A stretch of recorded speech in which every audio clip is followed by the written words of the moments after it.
UK versus US. Regulatory approval wording for boards, English. Welcome!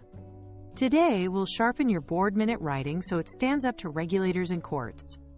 Minutes aren't just admin, they're evidence. Investigators, judges, and auditors read phrases literally, so small wording choices can shape outcomes. A tiny shift like approved versus acknowledged can change legal obligations, trigger filings, or suggest authority that doesn't exist. Our goal is clear, accurate, and jurisdiction-aware language that reflects what the board actually decided, who must act next, and under what conditions. By the end, you'll know how to phrase decisions precisely and avoid wording that creates unintended legal effects. First, context. In the UK, governance sits within a principles-based system anchored in the Companies Act and guided by regulators like the FCA and the Takeover Panel. Boards are expected to apply judgment to meet overarching duties. In the US, the approach is more rule-heavy, with Delaware corporate law plus federal securities requirements layered on top. Different bodies, similar intent: protect investors, ensure fair disclosure, and document real decision-making. Your minutes should reflect that legal culture: principled clarity in the UK, precise compliance cues in the US, while always recording what the board actually resolved. Use approval only when a regulator must give formal consent or authorization. Think merger clearance, listing approvals, or offering effectiveness. It implies a decision by the regulator and often conditions you must satisfy. Acknowledgment simply records receipt or awareness, like noting a regulator's guidance or a filing confirmation. No consent is implied.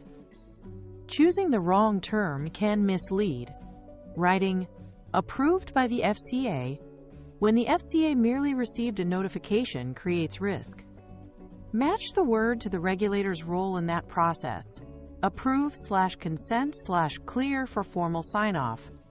Acknowledge/note/record for information only. Use phrases that mirror UK practice.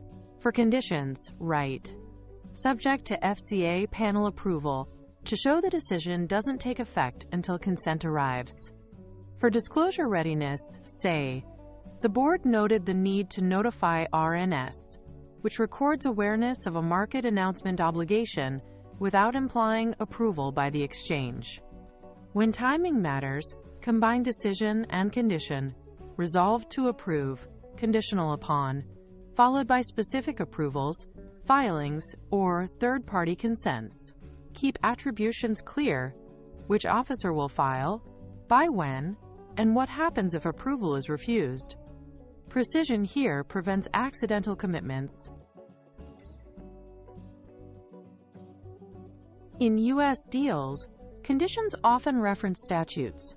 For antitrust, write, subject to HSR expiration or early termination to tie closing to the Hart-Scott-Rodino waiting period. For securities offerings, use resolved, contingent on SEC effectiveness, signaling that action hinges on the registration statement becoming effective. Delegate execution authority clearly. Authorized officers to execute and deliver the agreement and any ancillary documents. This shows the board's decision power while keeping operational steps with management. Add specifics, filings to be made, forms to use, and timing, so the minutes show a compliant path from resolution to action. Don't imply approval when only a filing/notification is required. Saying approved by the regulator when it's a notice-only regime can misstate the law. Avoid vague catch-alls like all regulatory matters. List the exact approvals, clearances, and notices to prevent scope creep and confusion. Separate conditions precedent must happen before signing/closing from post-closing covenants. Obligations after closing Mixing them blurs responsibilities and timelines. Clear sequencing helps auditors, counterparties, and courts see what was required when and by whom. Choose verbs that match the board's role. Decision verbs: approve, authorize, ratify. They record binding choices and confer authority. Information verbs: acknowledge, note, receive. They document awareness without creating obligations. Advisory/confirmatory verbs: recommend, determine, confirm. They signal conclusions, guidance to shareholders, or validation of facts. For example, approved the merger agreement, authorized the CEO to execute.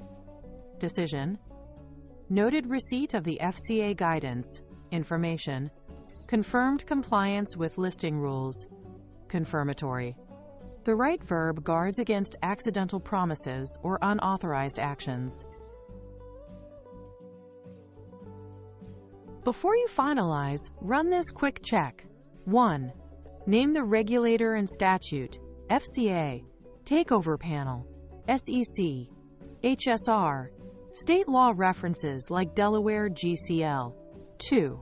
State the condition type: approval, clearance, effectiveness, or notice only. 3.